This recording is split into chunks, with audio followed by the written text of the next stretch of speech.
guys, ipapakita ko sa inyo kung paano gumawa ng DIY squishy na parang ganito. Tingnan nyo. Ang ano niya. Tapos pwede siya idumikit. So first ay kailangan lang natin ng cotton. Ito guys, cotton. So kailangan nyo lang siya ganituhin guys. So wait lang, papatungin ko lang to. Papatungin. Ipapatong ko lang siya dito guys sa vitamins ko. So ito guys, kuha lang tayong isa. Ito guys.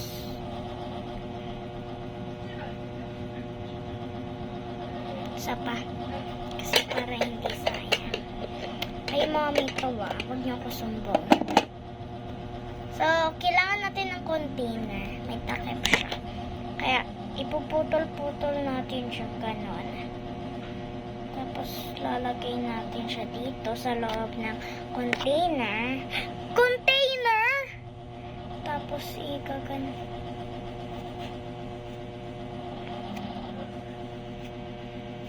So yan guys, dapat marami-rami siya. Ganyan. Dapat super dami niya.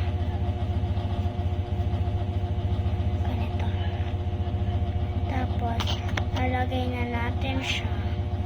Tapos, maglalagay tayo ng shampoo or kaya body wash. Hintayin nyo lang ako dyan ha.